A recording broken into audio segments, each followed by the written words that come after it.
Hello everyone, welcome to Edufy. आज हम लोग द्विघात समीकरण के इस क्वेश्चन को हल करने वाले हैं। इस क्वेश्चन में बोला गया है कि गुणनखंड विधि से निम्नलिखित समीकरण के मूल ज्ञात कीजिए। यहाँ पर एक द्विघात समीकरण दी हुई है, उसके मूल हमें गुणनखंड विधि से ज्ञात करने हैं। तो इसके लिए हम क्या करेंगे, आपने देखा होगा कि जो द्विघात समीकरण होती है उसका व्यापक रूप कुछ इस तरह से होता है। ठीक है, ax² plus bx plus c बराबर 0। यहाँ पर ए बी सी जो होते हैं वो कांस्टेंट टर्म होते हैं, अचर संख्याएं होती हैं, और एक्स जो है चर संख्या होती है। ठीक है, लेकिन यहाँ पर जो चर है वो जेड के फॉर्म में दी है। यहाँ पर एक्स को रिप्लेस किया गया है जेड से। ठीक है, तो सबसे पहले हम क्या करते थे, यहाँ पर जो x² का गुणांक है उसे लेते थे, और यहाँ पर जो कांस्टेंट टर्म है c, इससे हम इसका गुणा करते थे। ठीक है, a को c से गुणा करना सबसे पहला मेरा काम होता था। तो यहाँ पर हम क्या करेंगे, 2 को हम a² से गुणा करेंगे तो कितना आएगा, a² से गुणा करने पर 2 इंटू a² बराबर 2a² आ गया। ठीक है, अब दूसरा काम होता था कि यहाँ पर जो x है उसका जो गुणांक है, x का गुणांक यहाँ पर क्या है, b। ठीक है, इसको इस तरह से 2 पदों में डिवाइड करते थे कि जोड़ने या घटाने पर। ठीक है, जैसे कि मैंने 2 संख्या ले ली m प्लस n। ठीक है ना, जोड़ने पर या फिर घटाने पर मुझे क्या मिल जाए, b मिल जाए। और ऐसा ही अगर मैं देखूं तो a इंटू सी जो आया है, ठीक है ना, a इंटू सी जो आया है वो गुणा करने पर मिल जाए m इंटू एन का। तो कंफ्यूज नहीं होना है। यहाँ पर सवाल की तरफ आते हैं, तो सवाल में हमें सबसे पहले क्या करना होगा, 2 को a² से गुणा करेंगे तो आया कितना, 2a²।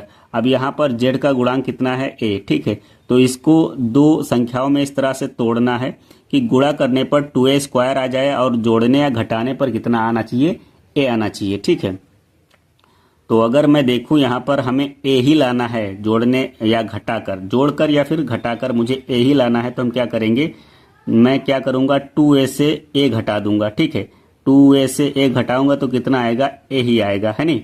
2a से a घटा दिया तो कितना आया, a आ गया, जो कि यहाँ पर आना चाहिए। और अगर मैं 2a इंटू a गुणा करूं, 2a को a से गुणा करूं तो कितना आएगा, 2, और a का a से गुणा होगा तो a² हो जाएगा।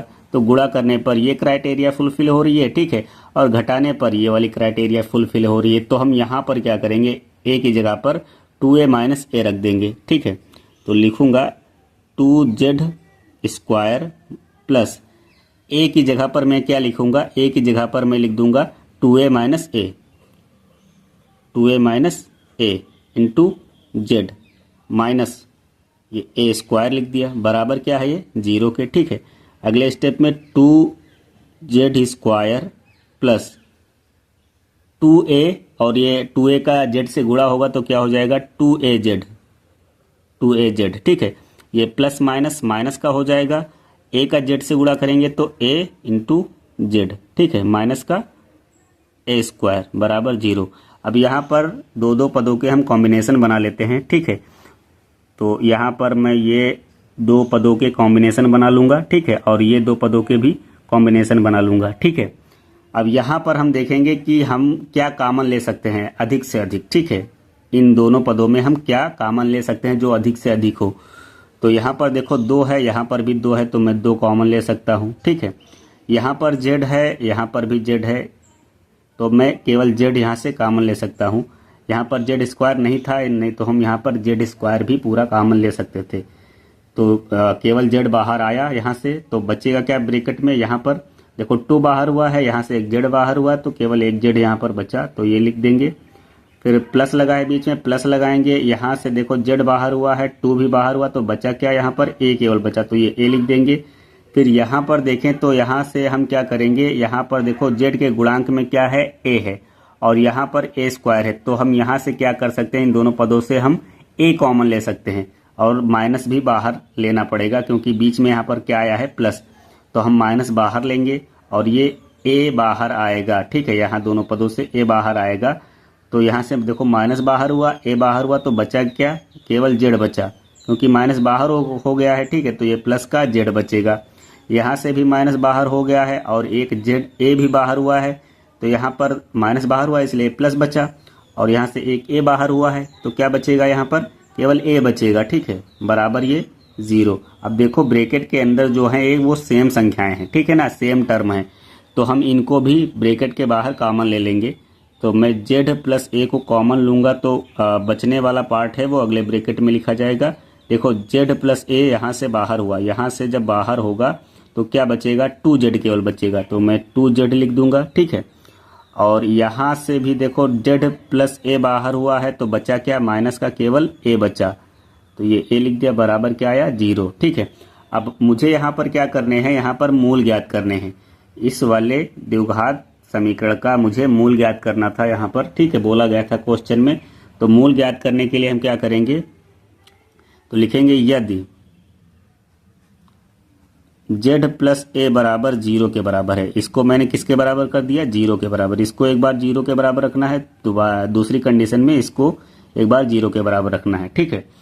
तो ये कितना आएगा, z बराबर, ये पक्षांतर किया जाएगा तो माइनस का a आ गया, तो ये z की वैल्यू निकल के आ गई। अच्छा, ये 0 बराबर रखना क्यों होता है, अगर मैं देखो अगर इसको पक्षांतर करूंगा तो ये 0 के भाग में जाएगा, और कोई भी संख्या को अगर भाग कर रहे हैं 0 के लिए, ठीक है, मतलब 0 से भाग कर रहे हैं, 0 को भाग कर रहे हैं किसी भी संख्या से तो 0 ही आएगा।